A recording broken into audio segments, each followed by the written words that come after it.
Okay, David, for some reason you're unable to mute. There we are. Yeah, can you hear me now? Hello. Yes, we can. Thank you. Yes, unfortunately, I don't know where the video has gone, but let me go forward anyhow. And hopefully we'll get back my video soon. I want to welcome everyone again to Israel Dialogues. This is our third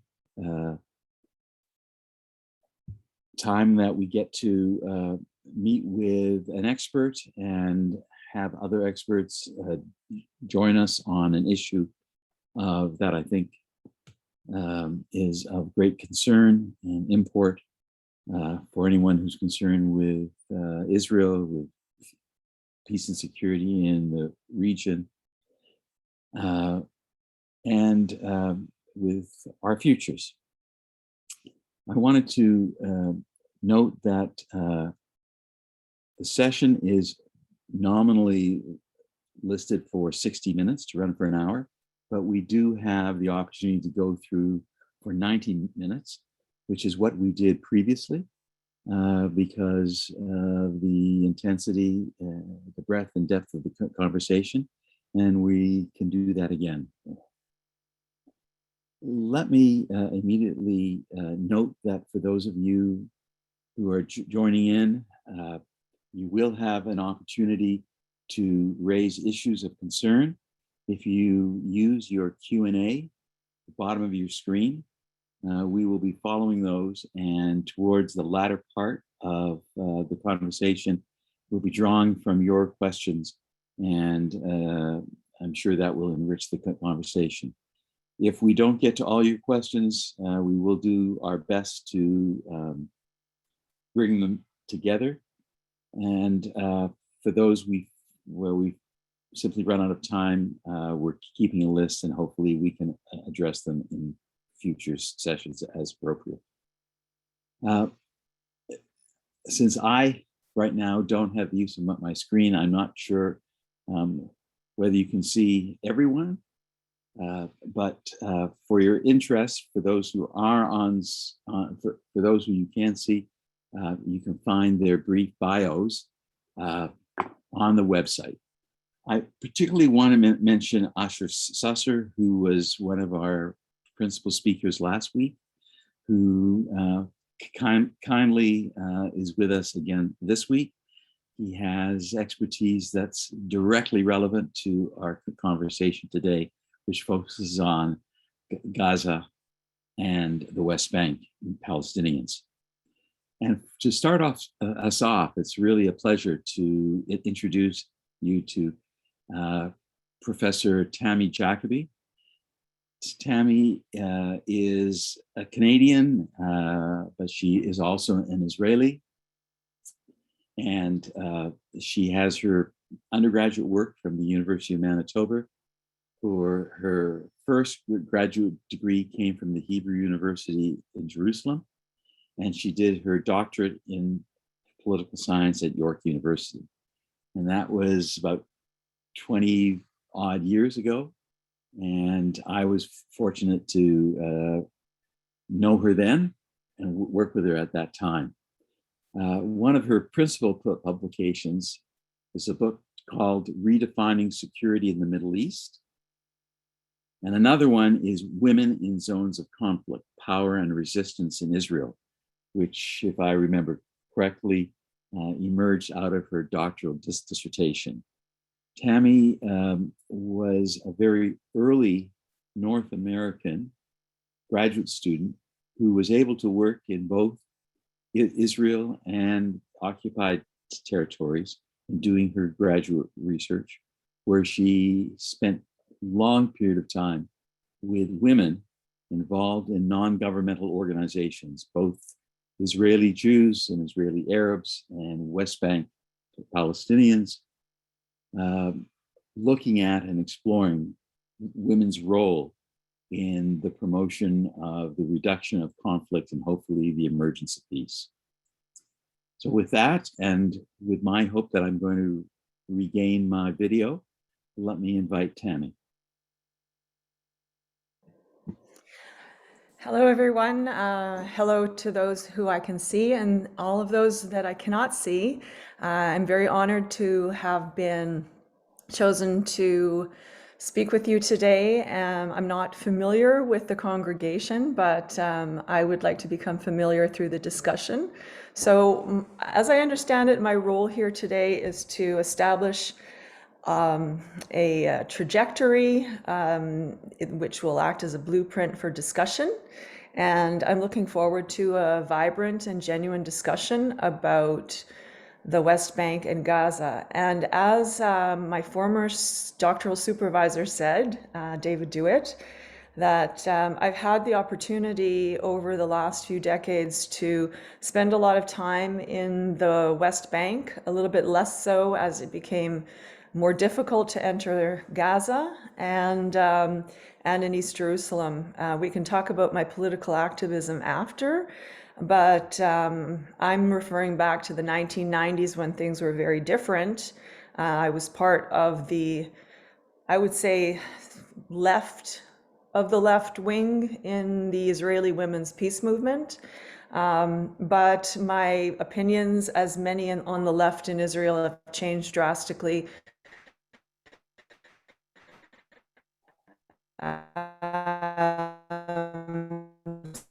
since 2000. So my internet connection is unstable. So maybe I can look to. Can you hear me? Yes? No. Okay.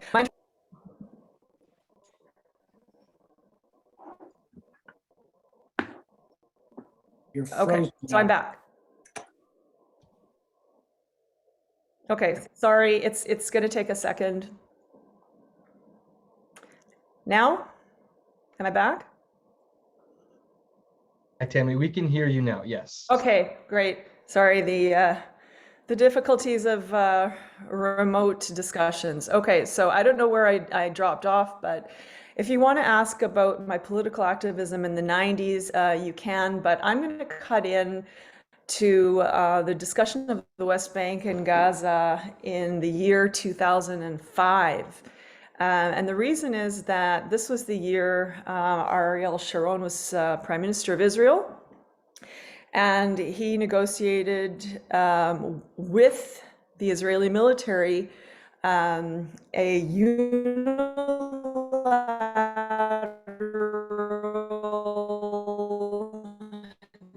disengagement from Gaza. So, no, sorry, 8,500 settlers,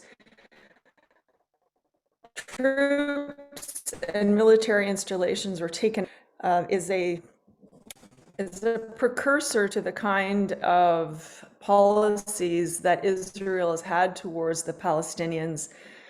I would say since 2000, and that is not to negotiate because negotiations never went anywhere, and rather to pursue unilateral measures. And that is what Israel has been doing to the West Bank and Gaza in 2006, which was a very important year because it was the first time that the Palestinians held elections since the original elections that brought Yasser Arafat to power, which weren't entirely democratic because there was only one other candidate who nobody assumed would win. And so 2006 was a time of optimism for Palestinians. They felt that they were getting their first dose of democracy, and there was a high electoral turnout. And to most people's surprise, which for many was not surprising, given the developments in the West Bank and particularly in Gaza, it turned out that Hamas, which was very popular in Gaza, but not the governing structure, won. And the Palestinian electoral law is it's a combination of plurality and proportional representation, if you know what that means. It created a situation where the victory for Hamas, which ran under the name of Change and Reform, received 44.45% of the vote, but ended up with 74% of the seats, which amounts to 132. And the up until then ruling Fatah, which Fatah is the party that Yasser Arafat built and had been in power, and the ruling party in the Palestine Liberation Organization only received 41.43% of the vote. Oh, I'm sorry, Hamas got 44.45%. In any case, the vote was pretty close, but because of the electoral system, Fatah ended up with 45 seats and Hamas ended up with 74. So it was, in a sense, a landslide victory for Hamas. And in 26, the Palestinian Legislative Council met for the very first time. And as you can imagine, things didn't go well because Hamas was considered and is still considered to be a terrorist organization by the quartet, by the leading powers and the United Nations Security Council. And so the results of the elections were considered ineligible. So the world pretty much rejected the elections and instead propped up Mahmoud Abbas from Fatah, who had a stronghold in the West Bank, and they pretty much disqualified the Hamas victory. And that is an issue I think I'd like to discuss because at the time, by all accounts, the elections were fair and free. There was a unanimity among the stakeholders in electoral monitoring that the elections went as planned, and that there was no major voter fraud or anything like that. So Hamas won, and the world rejected them. And so this ended up in 2007 with a first declaration of state of emergency by Mahmoud Abbas. He was propped up as the president of the Palestinian territories, both West Bank and Gaza. And this was not a situation that the average Palestinian who had voted for Hamas was ready to accept. So in 2007, for 5 days, the Hamas and the Fatah parties basically went to civil war with each other. And Hamas took control over Gaza and left with the West Bank under the control of Fatah. So it was a very bloody battle, as civil wars generally are, because they're very personal. This was like a war between brothers and sisters. And the battle resulted in the dissolution of the unity government, which was never going to work anyway, because Fatah and Hamas had such different attitudes, particularly towards Israel, but also towards the kind of Palestinian state that they wanted to build. Fatah is a secular nationalist organization. Hamas is the Islamist resistance movement, so an Islamist organization. And it led to a two-part governing structure. Fatah led West Bank and Hamas led Gaza Strip. And that resulted in a situation for Israel which was very difficult. And I want to relate all of this back to Israel because I think that's the main focus. So this resulted in a number of wars, 4, I think, altogether. I don't want to go through the details of each one, but I just want to mention that ever since Hamas took over Gaza Strip, they have used it as a launching pad for continued armed struggle against Israel. But because the area of the Gaza Strip is closed off by a security fence, and there is a joint Israeli-Egyptian naval blockade around, they don't have access to the Mediterranean Sea either. So it's a self-contained entity in which Israel monitors movement inside and out, and Egypt monitors movement inside and out on its border. So it's become an unsustainable situation for the Palestinians in Gaza. They continue to support Hamas.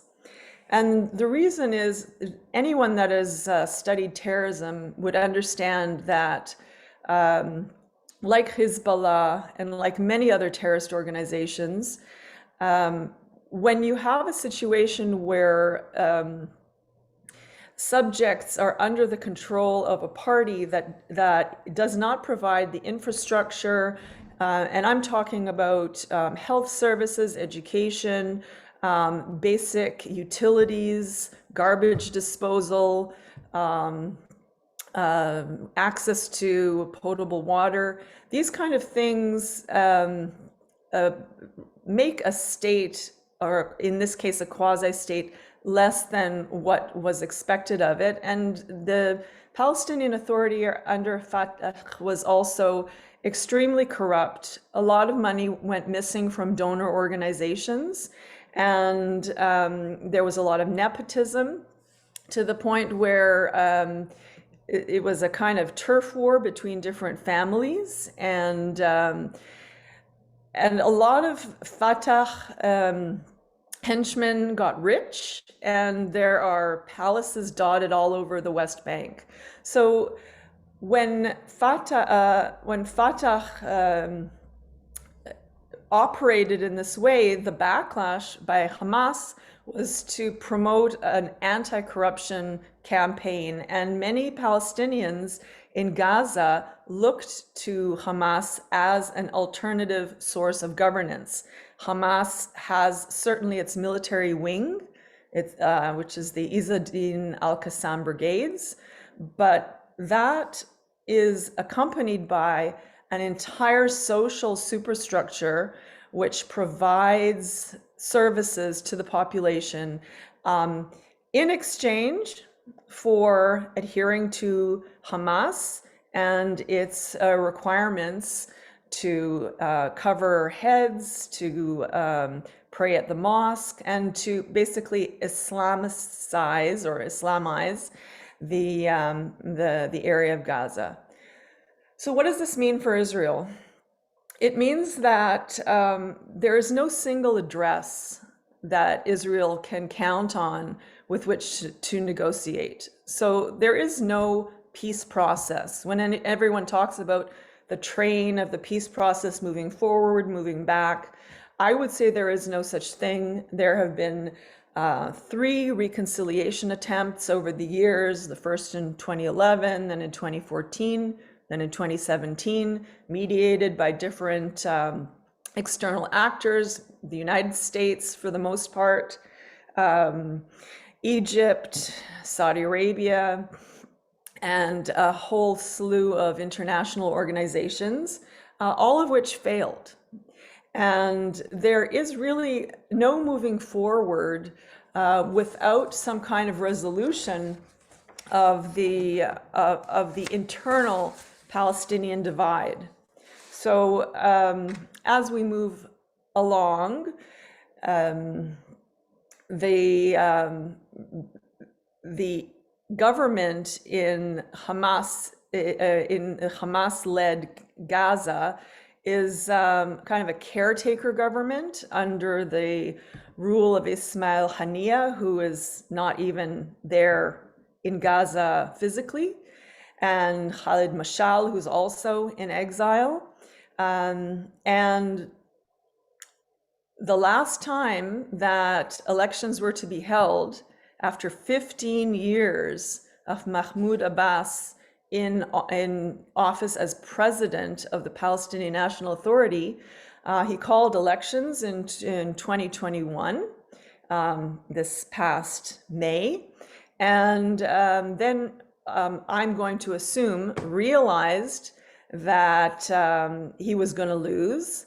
And also there was the issue, which was very contentious, that the Palestinians wanted Israeli Arabs in East Jerusalem, which is also part of the West Bank and Gaza, according to the Palestinians. They wanted them to vote in the elections, and Israel wasn't having that. So I'll just sum up. I don't know how long I've been talking now, but I'll just sum up for you the implications for Israel. I would say that with the Likud in government since the year 2000, when the Camp David talks led by Ehud Barak, the last Israeli prime minister from the Labour Party, who was in office and it failed tragically, I would say that since 2000, the modus vivendi has been status quo with the Likud in power. The idea that the current situation and the slogan of peace with security, which is the slogan that Benjamin Netanyahu has always ran on, means essentially not moving at all. No movement towards a Palestinian state, no movement towards negotiations with the Palestinians. Instead, the focus has been on Israeli security. And in that respect, the status quo has been very good for Israel. There have been skirmishes and battles, of course, focusing entirely on Gaza because of the exchange of missiles and projectiles on and off over the years between Hamas and the State of Israel. But I would say I have a number of implications, but I would say that the status quo is working for Israel. Since 2002, they built the Israel security barrier along the Green Line, the 67 borders, except where it's not on the Green Line and jutting into the West Bank, which has been very controversial for the Palestinians. Israel has continued to build settlements in disputed territories, which has made it near impossible for a contiguous Palestinian state. And the fragmentation among Palestinians, the militancy of Hamas, and the regional chaos coming out of this Syrian civil war have also complicated attempts for Israel to make any headway with this two-headed governing structure that also has different foreign relations with different actors. Hamas is in with Iran, Syria, Hezbollah, and Fatah is more allied with countries in the Gulf, like Saudi Arabia and the Gulf states, and now it's moving into Africa and other parts of the world. So the situation allows for Israel to have security through fences and walls, through intelligence and an army of Palestinian collaborators. And with the Iron Dome aerospace defense system, Israel has been relatively secure. In other words, there is no existential threat to Israel unless you want to consider the demographic threat, the rising Palestinian population within Israel, but that's not what we're talking about. We're talking about the West Bank and Gaza. So what we're left now with is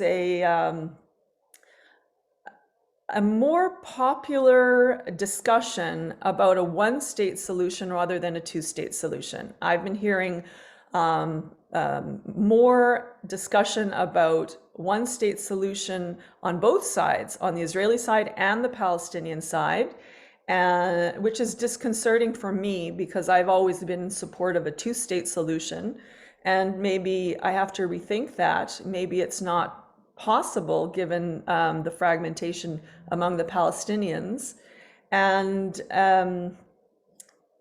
Israel doesn't really have any incentive to give territory to the Palestinians because in every other case that Israel withdrew unilaterally, and I'll point out to probably the best case was when Israel vacated the security zone in Lebanon.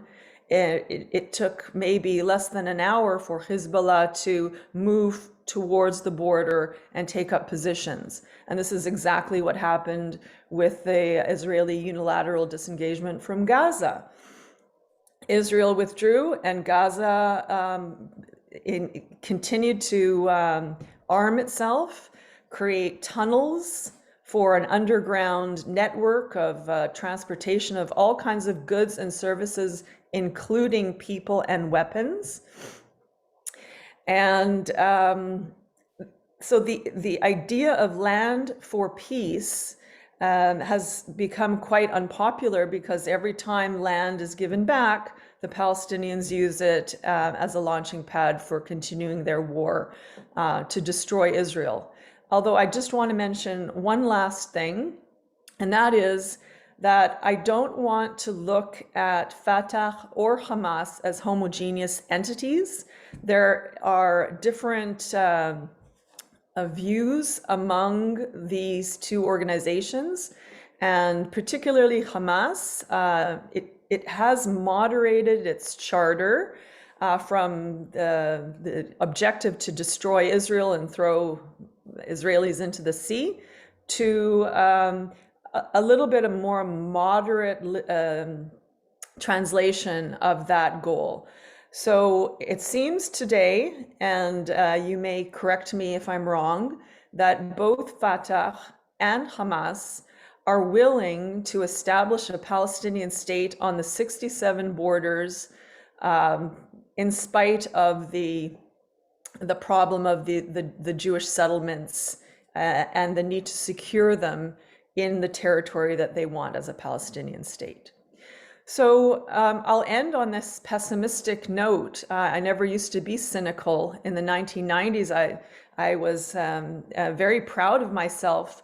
In 1992, when I was one of the many voters that voted in Yitzhak Rabin and a change from many years of Likud control to Labor. And everyone that voted Yitzhak Rabin into power knew that this would lead to a peace process. And during the peace process, there was a lot of optimism in the Palestinian areas and in Israel. And that was completely shattered in 2000 when the final status issues came to the fore. There are 5 of them. And I'll name them and then I will just tell you which ones are most important. The final status issues are those issues, as I'm sure you know, that were postponed in the Oslo peace process because they felt they were too difficult to resolve during a time in which confidence building measures hadn't yet been put in place. And so they are the number 1, a Palestinian state and its borders.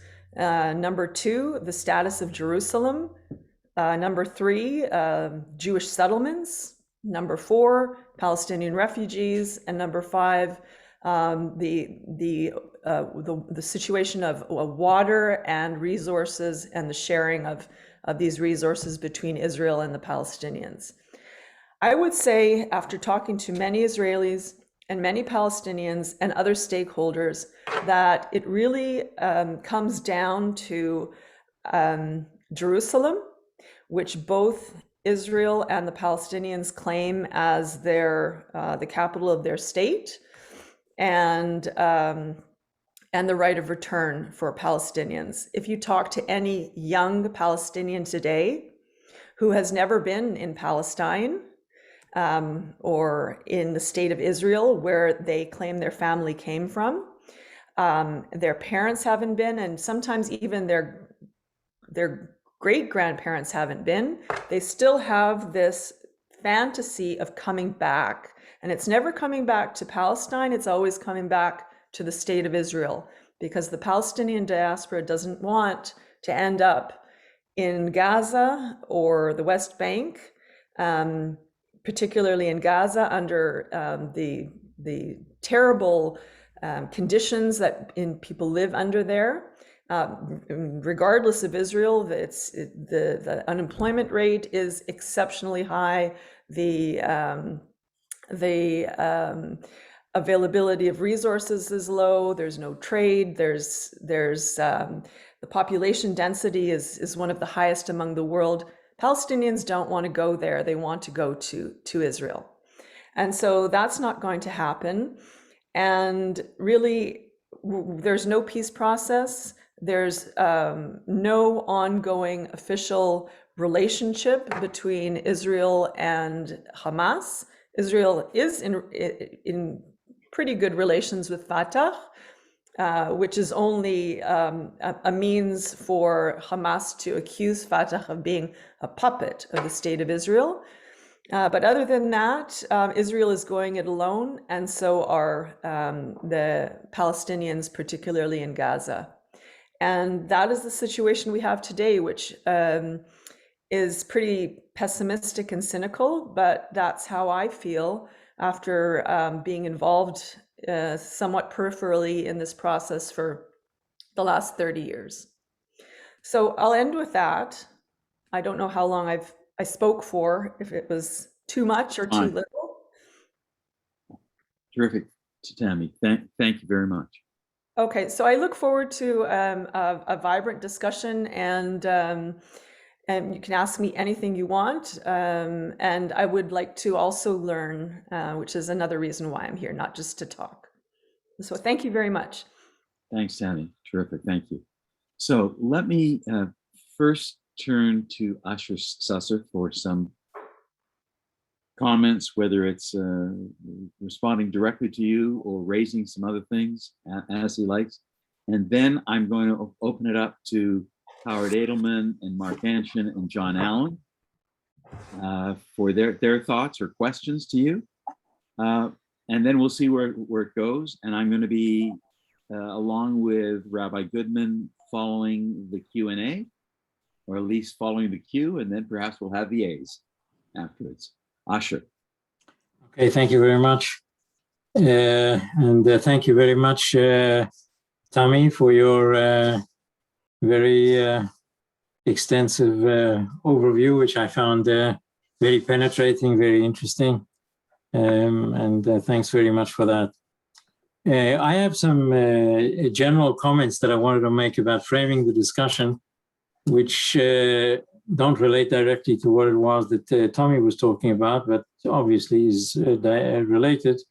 And then I'll make a few comments on some of the remarks that Tommy made, and I will try to be brief. First, when we talk about the Palestinians, generally speaking, I want to put the West Bank and Gaza in a slightly broader framework. There are three major Palestinian constituencies. The Palestinians in Gaza and the West Bank are one of them.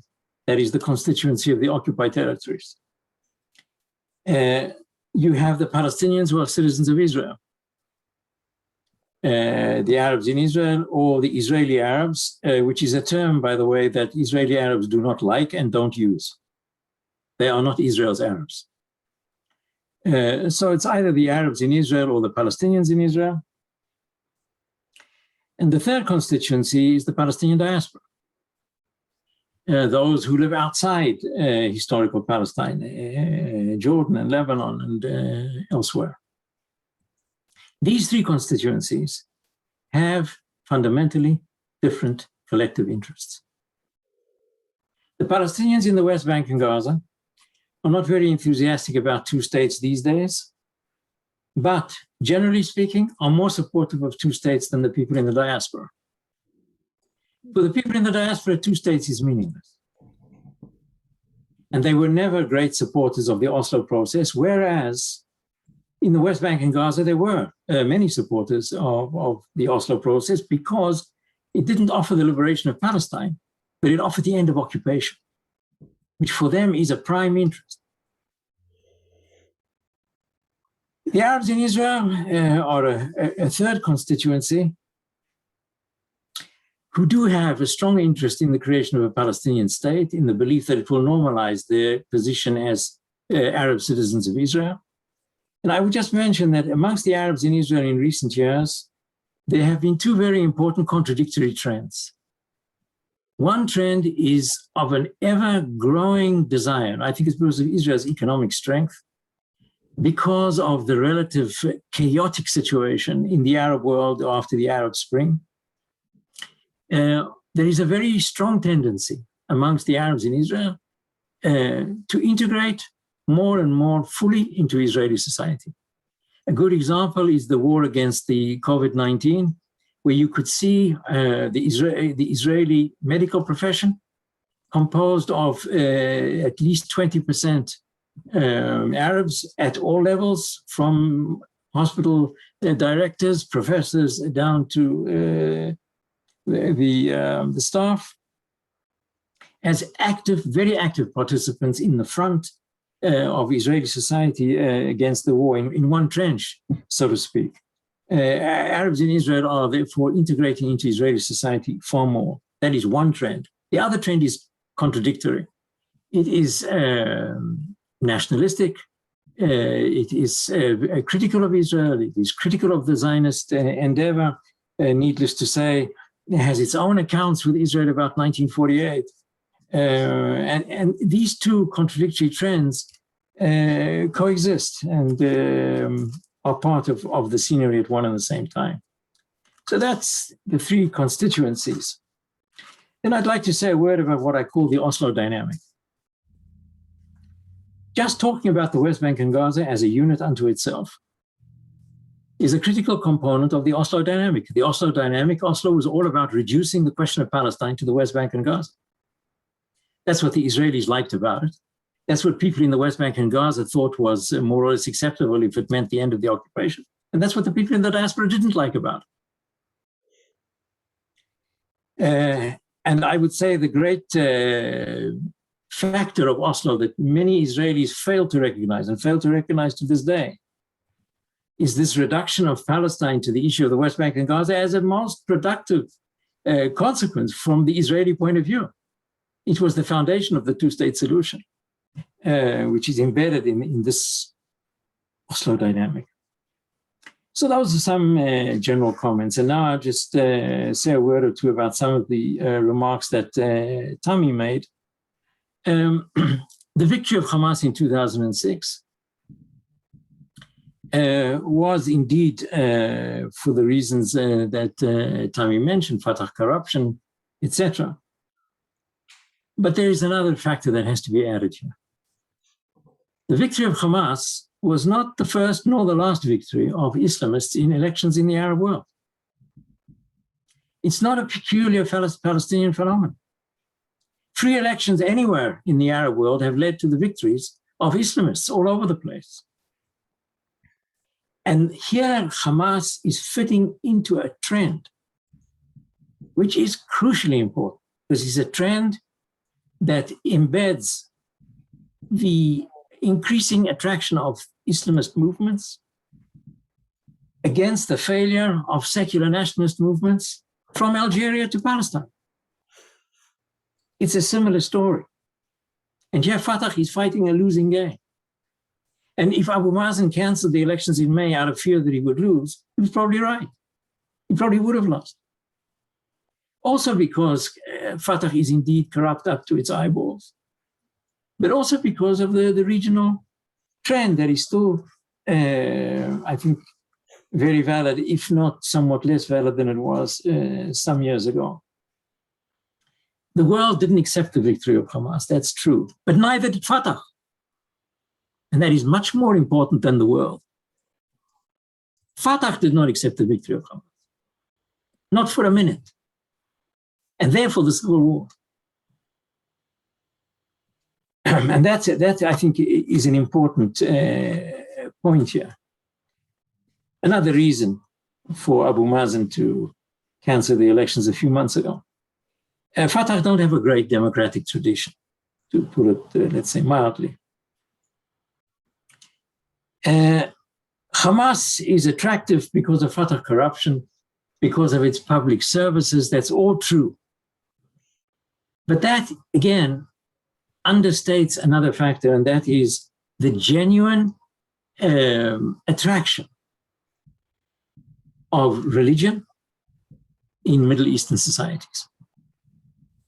People tend to be more religious than in Western societies. Middle Eastern Jews also tend to be far more religious than European Jews. Islamic politics has an ingrained attraction in societies where people take their religion seriously. And that is a very important point. It's not just the public services. It's not just what they offer. It's also that the language of religion is lingua franca. It's something that people can relate to far more easily than they can to some European ideological concoction.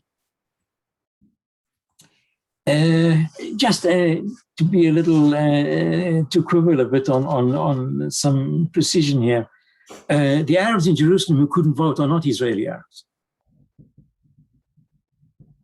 They are not citizens of Israel, and they are neither here nor there. Actually, they did vote in 2006, if my memory doesn't fail me. But Israel obviously doesn't want them to vote, but they're not Israeli Arabs. They are not Israeli citizens, but just residents of Israel. The status quo, does it work for Israel or not? Well, we discussed it at great length last week, so I'm not going to go into this again. Personally, I think the status quo does not work for Israel. But this requires looking at this from a slightly different point of view. It's true that it works for Israel in a short-term security sense. But looking at what the occupation does to Israel, in terms of what Israel is becoming, in reference to its democratic character and its Jewish character, and its legitimacy in the international arena, I think there are many reasons to state why the status quo is working against Israel, not for it. And here I want to make a distinction. We have always spoken in Israel about two kinds of security. We speak about bitachon shotef, which is current security, the managing of Israel's borders from day to day,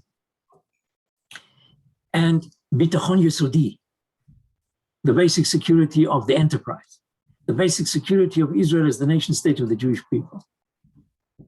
And I would argue that we are on the horns of a dilemma because of the internal contradiction here between the certain benefit there is in current security and the current security here flies in the face of Israel's basic security. That even though the occupation may serve Israel's security in the short term, Israel has a serious problem looking at the long term. What the occupation is doing to Israel, what Israel is becoming, and what Israel will be in 10 or 15 or 20 years' time. And the problem is not the demographic problem within the Arabs of Israel. The problem is the demographic problem that is created by the occupation and by the attempt by Israel to control all the Palestinians from the Middle East, from the Mediterranean to the river. And with that, I will conclude. Thank you very much. Asher, thank you. Tammy, before I turn to others on the screen, do you want to pick up any of those points? Yes, thank you, Asher. That is a very good commentary on the Palestinians and the implications for Israeli security. I would agree with you on the difference between bitachon shotef and bitachon yisodi. When I say that Israel is, now I forget the word I used, but when I say Israel is satisfied with the status quo, of course, and when I say satisfied, I think satisfied is not the term. There is no other choice right now. They're stuck with an occupation that, as far as I'm concerned, back in 2000, they really wanted to end. I mean, Ehud Barak in the Camp David agreements was talking about timelines of weeks and months when with staged withdrawals from the West Bank and Gaza. But now Israel has no one to negotiate with, so the status quo, it may not be what Israel wants, but it's understandable that when a population is afraid, which has been the case with the Israeli electorate since Hamas started blowing up buses in 1994, 95, they moved to the right. And so the more, if I could use the term hawkish, security-oriented approach without a partner in the Palestinians that's all Israel has. Now, looking into the future, I don't see an existential threat to the state of Israel. I would disagree that the Arabs in Israel are not the main demographic threat because they are the Israeli Arabs, or what they would like to call themselves, Palestinians in Israel. They want to, Israel wants to include them, but simply as a minority so that Israel can remain a democratic state with a majority ruling over a minority, not a minority Jewish state ruling over a majority of Palestinians. So it speaks to its democracy and its Jewish character. And with the idea of a two-state solution, which is neither here nor there, the Palestinians in the West Bank and Gaza would be out of the picture of the Israeli population. So, they wouldn't be contributing to higher birth rates, increase of the 20% Arab minority or Palestinian minority in Israel. So I think this is something that we need to discuss a bit more. But I would agree with you that there is a contradictory process going on. There are many joint Israeli-Palestinian endeavors. I was just watching the European soccer matches, and on the Israeli, I don't know if anyone watched the soccer, but my 11-year-old daughter asked me, why does that Israeli player have Abu something on the back of his jersey? And I said, well, he's Arab. And she thought, well, I thought Israel was just for Jews.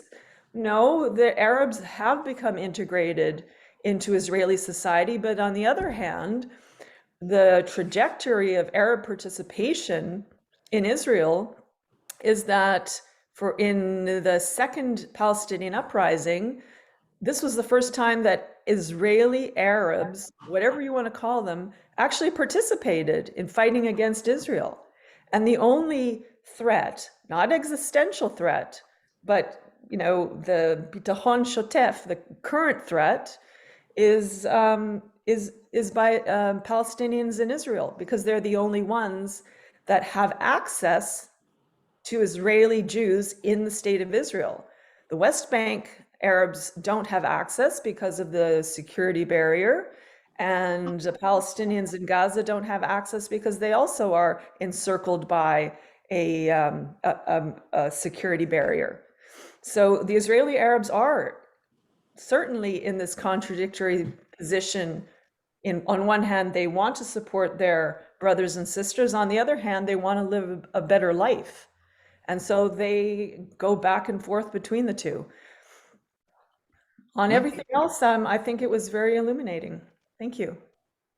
Okay, I'll give Usher. Can I just Yeah. one point I want to clarify. John Allen. Just a clarification, the demographic issue.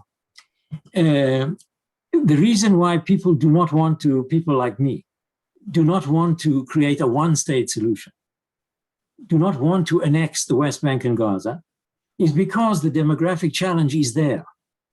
The demographic challenge is not within Israel itself. If Israel reduces itself to the 67 boundaries, the Arabs are more or less 20% of the population. If Israel gives up the Arab part of Jerusalem, as I would if it were up to me, they would be even less than 20% of the population. And birth rates amongst Jews and Arabs in Israel are more or less equal. Female fertility amongst Jews and Arabs in Israel is more or less equal. John. Thanks very much, Tammy, and thanks, Asher, and thank you, David. I wanted to just address this idea that there's no partner, because of course we hear that, and we've been hearing it for a long time. I don't want to minimize in any way the difficulties of trying to deal with a Hamas and a Fatah. And I don't really think it's that helpful in 2021 to go back to Barak or to Olmert, et cetera, because we have to deal with 2021.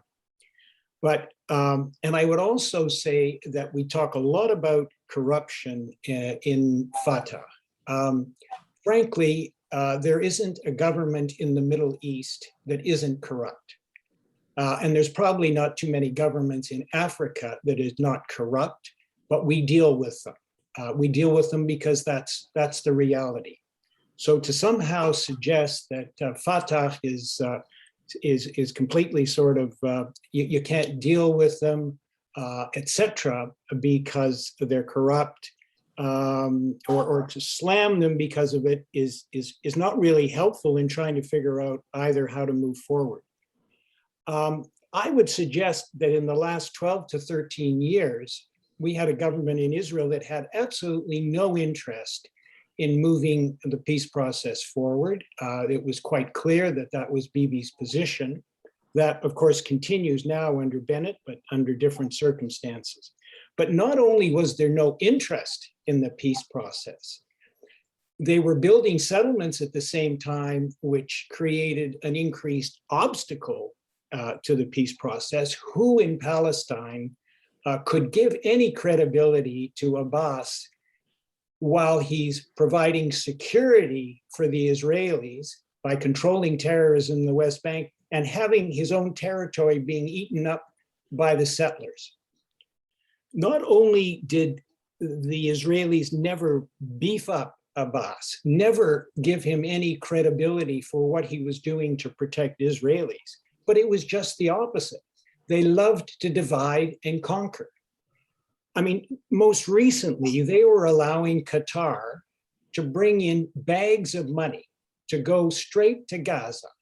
In other words, they were happy when Fatah and Hamas were divided, because a divided Palestinian state meant that they had no pressure to begin any kind of negotiation. All they had to say was, there's no partner there.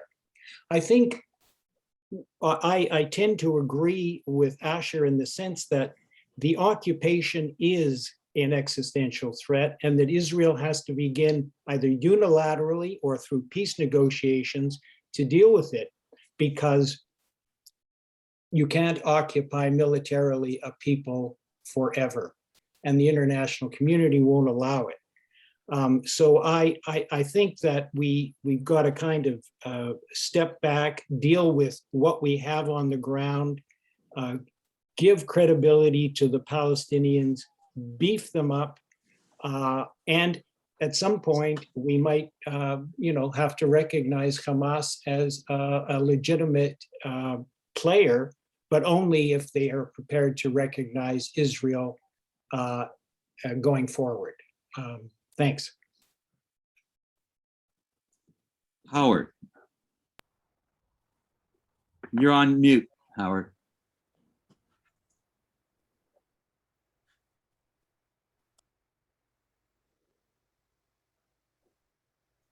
You're still on mute, Howard. Oh, okay. There. I'm okay now.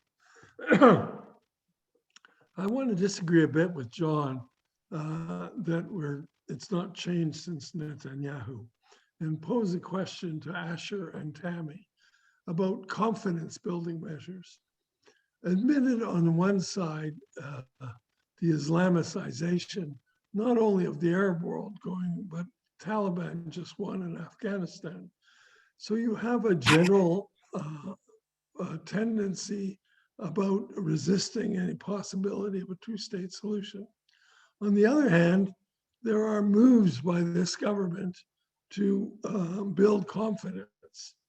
Some are contradictory, such as giving 3,000 settlers houses at the same time as it finally gives Palestinians 1,300 homes in the Area C in the West Bank.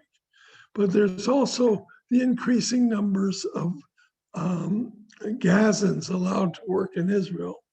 There's also the negotiations on the prisoner exchange, which may or may not be near a conclusion.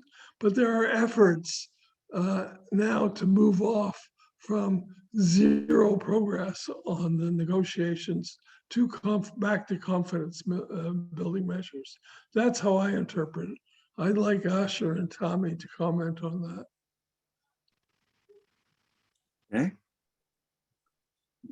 Tammy, why don't you go first, please? Can you, thank you, Howard.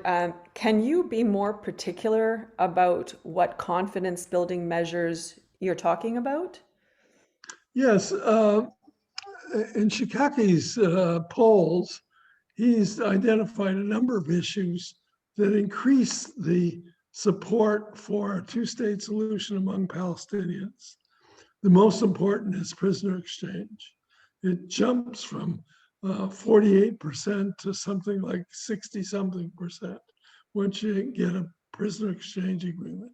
Another issue is opportunities for employment in Israel. As they increase, support for the two-state solution increases. So it's a confidence building measure because you increase the public support for a two-state solution in spite of the Islamicization problem. I don't know what the building of 3,000 homes does for settlers, while finally giving Palestinians in the Area C homes, 1,300 homes. I don't know how that plays out. Okay, I see. Well, I don't want to spend time on the Oslo process, but the whole process was built on the idea that it would be a staged, phased process over time in order to build confidence, but it ended up doing the opposite because both sides accused the other of undermining the peace process. Israel continued to build settlements during the Oslo peace process, and the Palestinians kept allowing terrorists to attack within the state of Israel. So I'm not sure that these issues, employment in Israel, prisoner exchange, building of homes, are enough to build confidence. And I don't even know what the final product of Palestinian confidence would be, because even if Gazans under Hamas, I think that Gaza is the most problematic of all of the types of Palestinians that I think John had mentioned, and I would add a few more, but we don't need to quibble on these little issues. I don't think it's enough to build confidence because, as I said before, and I don't want to repeat myself, it seems to me that no matter what, homes are built or what prisoners are given back, the Palestinians under Hamas want to continue the war against Israel. They may take certain concessions, but they don't want to end the war in its entirety. So I don't see the prospect of confidence building measures leading to any sort of genuine resolution to the conflict.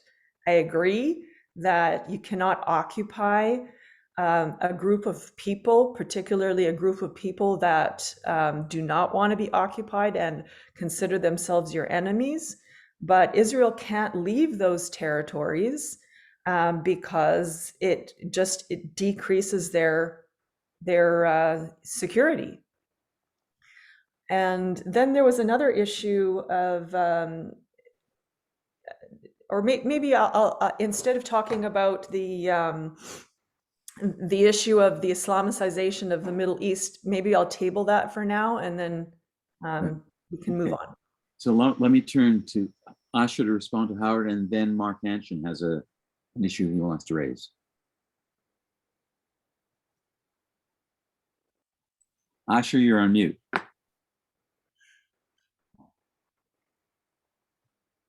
Just very briefly, I think the comments that Howard made are very pertinent, but I agree with Tommy that these kinds of confidence building measures, I think, would be very short term. They don't touch upon the key issue that undermines the confidence between the two sides, and that is giving signs of ending the occupation. I think as much as Israel may allow more labor in Israel and other benefits, nothing other than Israel indicating a willingness to change the direction of the occupation would really instill confidence in the other side. And it would take that to make a difference.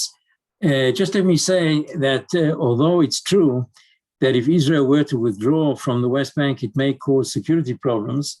We withdrew from Gaza 16 years ago, and it caused 15 years ago, and it caused security problems, and no one in Israel thinks we should go back. I'm not saying the Gaza example is such a great one, but life is about alternatives. And Gaza as is a lot better than Gaza occupied by Israel with 2 million Palestinians at Israel's desk. Thank you. John. Oh, sorry, Mark. Thank you, David. I want to thank you, Tammy and Asher, for your analysis. It's been very helpful. If I hear it correctly, it sounds to me that Tammy is really saying that the status quo is somewhat sustainable or sustainable for the near term. And Asher is saying that the status quo is not sustainable from an Israeli perspective, if I hear you correctly. And if that's true, I'd like to ask both of you, what's the breakthrough? How do we deal with this? What's the future going forward? Annie? Yeah. I am not saying that the current status quo is good for Israel. I don't think that the current status quo is good for the West Bank and Gaza, but I don't think that Israel has any other moves. That's what I meant by sustainable. Sustainable. Maybe sustainable is the wrong word. That's all they're left. That's all Israel is left with. There is no move at the moment because how do you unoccupy Gaza? Do you open the fence? Do you let them come in to work as in larger numbers than now? Do you pass Gaza along to its rightful owner, Egypt. Egypt doesn't want Gaza. In fact, nobody wanted Gaza ever. So there are no moves. Israel is stuck with Gaza and the West Bank. And so I felt, which I think that it might have been an extreme viewpoint, was that in 2006, the world should have just let Hamas take control over the West Bank and Gaza. And it is usually the case that when extremists, or in this case, Islamists that want to destroy Israel, come to power, they realize that their highfalutin ideologies become mired in the necessities of governing a territory. And that, in many cases, has moderated extremist movements once they come to the point of governance. And so whether Gaza and Hamas are truly Islamic, or whether the supporters of Gaza are simply or Hamas are simply supporting Hamas because they have no other choice, and they have no place in Gaza if they're not at least outwardly religious. They do so in exchange for services. The minute that Hamas is not able to provide services, infrastructure, a reason to feel that there's a future, I don't think that Hamas will continue to have the same support. But again, like Israel, that's all that the Gazans have right now. They don't have anybody else to support them and to govern them. And one thing, I'll just end with this. It is true that according to the Western liberal democratic standard, there are no real democracies in the Middle East. I mean, we can quibble about a few of them. But Hamas is different in the sense, and very different from Fatah, in the sense that the leaders live among the people. There isn't a hierarchy of leaders and people. It's just people. A Hamas member could be a baker during the day and then a fighter at night. So, I mean, Hamas is not democratic, but at least it is not corrupt in the sense that they bring in family members to positions of power, steal money. I have never heard of any of that. It could be happening, but it isn't. And so that's one difference between Gaza and Hamas versus Fatah and the West Bank. Asher, did you want to add anything to that? Just commented to, first of all, I'd make a distinction between sustainable and desirable. Even if the occupation is sustainable, I think it is most undesirable for Israel's long-term well-being. And there is something to do, and we spoke about this last week. There may not be a peace process in the offing, and I would agree with Tommy that there probably isn't at the moment, but I would argue again in the name of Israel taking an initiative of its own. In the end, Hamas rules Gaza, so be it. And if Hamas in the end would rule the West Bank, then so be it again. The balance of power between Israel and Hamas in any construction is very heavily weighted in Israel's favor. The last comment about Hamas corruption. I think Hamas is not corrupt like Fatah in the sense that they take donor money and pocket it. But when it comes to families, I think it's very much all in the family. Hamas has family operations all over the place. It's very common and it's not unusual in our part of the world. But I wouldn't say that Hamas is corrupt in the sense that Fatah is. Thank you. I have a question from one of our viewers. And I'll just read it, it's short. It's been mentioned that elections in the West Bank and Gaza are free. Can you explain what happens to those wishing to run in opposition to Abbas or Hamas?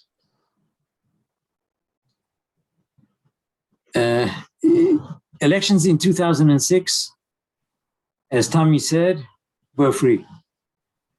Free elections since then have not been held. And if elections were to be held, there's, I think, much doubt whether they would be free as they were in 2006. I think it's fair to say that in 2006, the elections were free. And nothing happened to those who were in opposition, except from the fact that the opposition in this case won the election. And the incumbents refused to accept the results. That's where democracy ended. But the voting process was free. Tammy? Oh, I would agree. I think the question was about the 2021 elections that were postponed indefinitely. Was the question about whether these would be free or not? Or are we talking just about 2006? Whatever you like to take it. Well, I would like to answer the question that was asked. So maybe you can restate it? It's open. says, can you explain what happens to those who wish to run in opposition to Abbas or Hamas? And I think this is a question. This is a question about perhaps the security of being in opposition. Mm-hmm. Right. So let's say hypothetically that there were elections in 2021. Probably the result would have been a Hamas victory, and maybe even a landslide that would have been a higher voting percentage than in 2006. But there is no opposition because if the ruling party doesn't accept the results of the elections, then there is no Westminster style ruling party versus opposition. What happened in 2006 is that the opposition was delegitimized. And so we can't say that Fatah is now the opposition because Fatah's in power. We can't say that Hamas is in the opposition because they won the elections. So there is really no opposition except for the many, many independents that ran in 2006. But most of the parties were either allied with Fatah or Hamas. So I don't know if that was the question that was asked and the answer that was required, Fine. But there's no such thing as an opposition in the Palestinian territories right now. There are a few more questions here that I want to get to, but first I want to follow through with you and Asher and anyone else who would like to comment. I've been going through the last 20 years of the journal Foreign Affairs because Palestinians have often published in that journal because it has given them a voice to the elite in the United States and to American public. And there seem to be a range of observations I could make, but I want to focus on an expert who's already been mentioned here, and that's Khalil Shikaki, who already in 2002 was raising concerns and specifically said in his 2002 piece, if the simmering Palestinian-Israeli impasse continues, the chief beneficiary will be the Islamists. If Israel opts for a significant unilateral withdrawal or separation, however, the Young Guard will profit. So right there, you have the Islamists, the Young Guard, and the established Fatah, which later becomes controllers of the Palestine Authority. And if the Israeli and Palestinian leaderships can agree on some form of significant negotiated settlement, whether transitional or permanent, the old guard will gain a new lease on life. So already there, he's articulating for the West, and in particular for the Americans, that there's the Islamists, there's the new guard, there's the old guard, and basically Israel and the old guard, I think, have a symbiotic relationship. As you read through more of his analysis over the next 20 years, there is a growing sense of pessimism in terms of the rise of the popularity and the effectiveness of Hamas, the attractiveness of Islamists in the West Bank, a unfettered but unsatisfied new guard challenging the old guard that are increasingly corrupt and getting in the way of elections, canceling them, and Israel hardening in terms of not stopping settlements, but in fact going through dramatic expansion of settlements. And there seems to be, in Shikaki's most recent work, which was published in May of 2021, as the most recent conflict broke out between Israel and Hamas, an increasing sense of despair, maybe too strong a word, but a sense that we're searching for a two-state solution, and that search is now over. Fighting in Gaza marks the start of a more violent era. So I'm wondering about that. And then I come to another scholar, also in foreign affairs, who's equally well known by many, and that's Rashid Khalidi, the American Palestinian scholar from the Palestinian diaspora that Asher spoke of. And his piece really basically seems to speak to me and to the Americans that the only outcome is a one-state solution. That the two-state solution has never really been a legitimate solution from the point of Palestinians, because it confirms that the Palestinians give up the heartland of their homeland, and all they get is the periphery. And there is no effective two-state solution, no satisfactory two-state solution. It either continues to be the status quo of occupation, or it's a one-state. And now is the opportunity, as the conversation in the diaspora, especially in the North American diaspora, including among Jews, and in the European diaspora,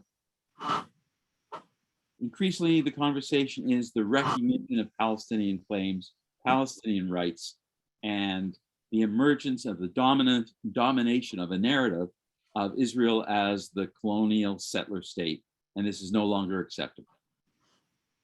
So I raise this coming out of the question of leadership, and we only have about 10 minutes left. If anyone wants to take a minute or two to make a comment on that, then I'd like to turn to one or two questions. To Tammy, I should give it to you first, since you're our guest, and then to Asher, and then John or Howard, of course. So just very quickly, you can want something, but you can't always get what you want. Israel is a reality. And I think many Palestinians, the ones that I'm in touch with here in the diaspora, realize that. But the situation boils down to wanting a state with Jerusalem as its capital, wanting Palestinian refugees to have the opportunity to come back, and for the state of Israel to stop building in the disputed territory. But there really is no winner or loser here, because if we want to dispense with a two-state solution, then either Israel wins or the Palestinian wins, unless there's some major outbreak or change of leadership. Everybody pretty much loses. I'll cut it there because I'd prefer that other people talk. Okay. Asher, do you want to pick that Yeah. up? Then I'll invite John and Howard if they want, and then we'll turn back to the questions here. When I first made my remarks, I spoke about different Palestinian constituencies. Right. Rashid Khalidi is one, Khalil Shkaki is another.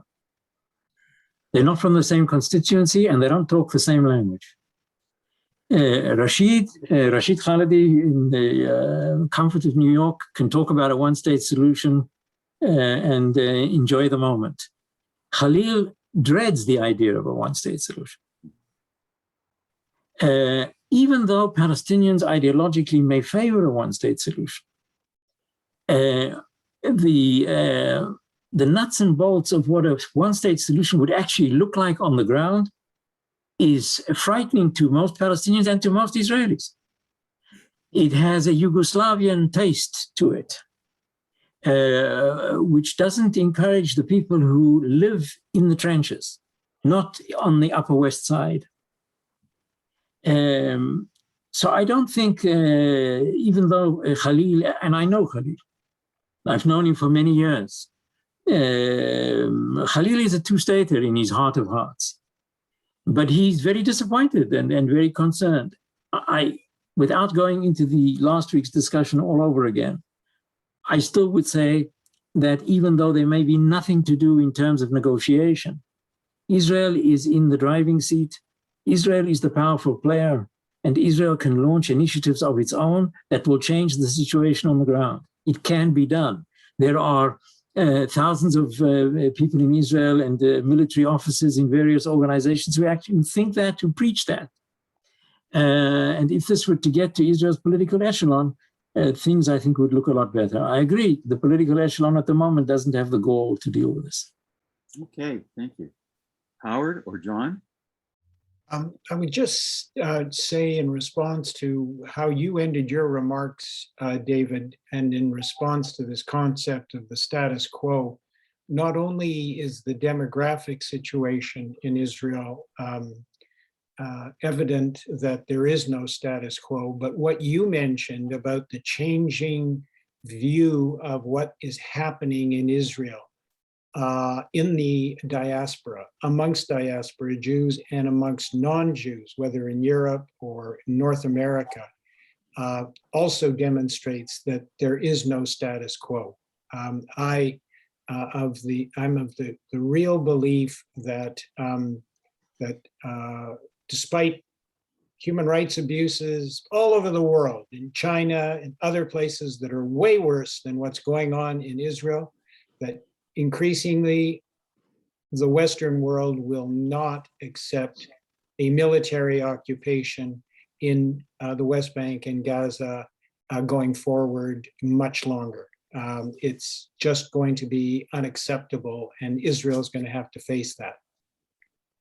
Okay.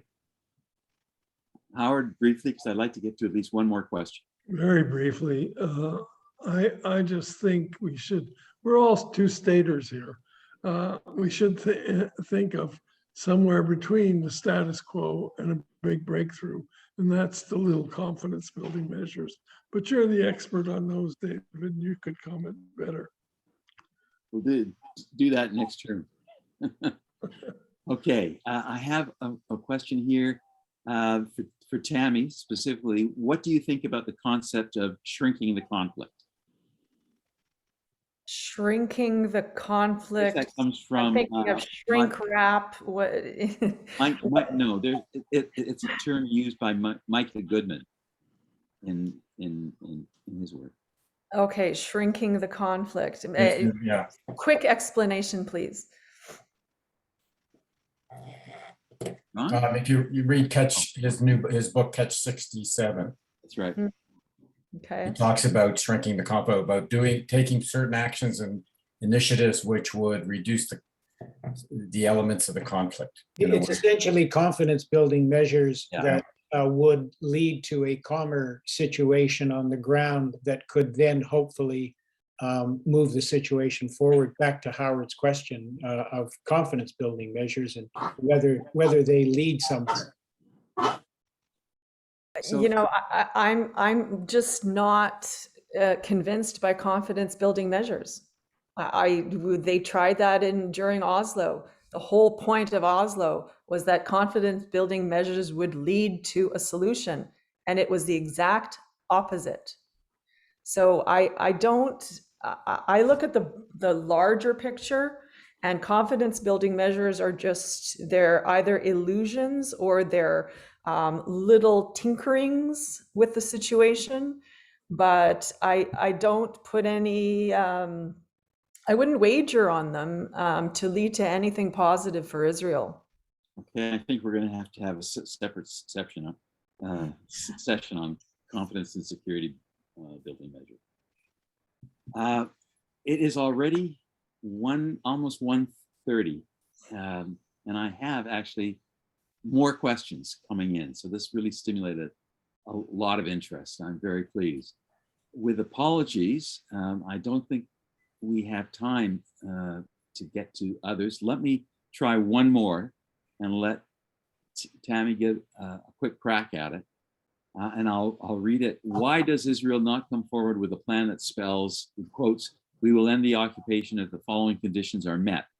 The rest is noise. Conditions are no right of return, no major settlements will not be dismantled, and unoccupied Palestinian territory will be demilitarized. Then the door is open to discuss a Middle East union and swaps of land. I think it's really, why does Israel hesitate to move forward with a plan that opens things up, that creates opportunities, especially when you know what a large part of the other side is looking for?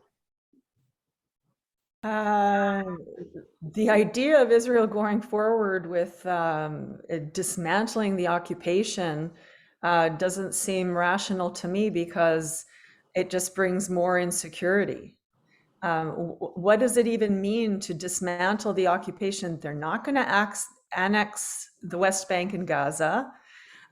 They're not going to they're not going to wage a war that would destroy those two areas, because Israel is considered an ethical army. And I do buy into that to some extent, although I have many criticisms.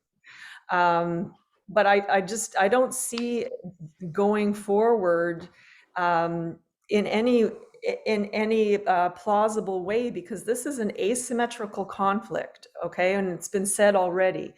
An asymmetrical conflict means that you have a powerful contender and a weaker contender, but the powerful contender is not able to win over the weaker contender. The weaker contender can't win either. So it's just a kind of simmering discontent that blows up from time to time.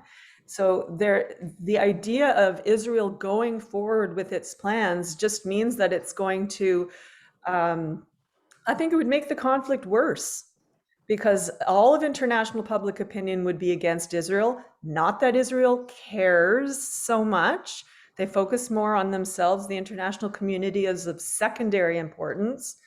But I mean, name any policy that Israel could engage in relation to the Palestinians to make things better. I just don't see anything at all. Asher, it looks like you're about to say something. I have to run. Okay. It was good of you to join us again. Thank you so much. And thank you.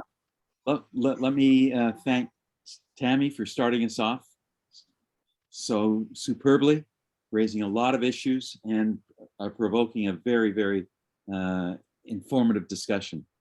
Let me thank my colleagues, Mark and Howard and John.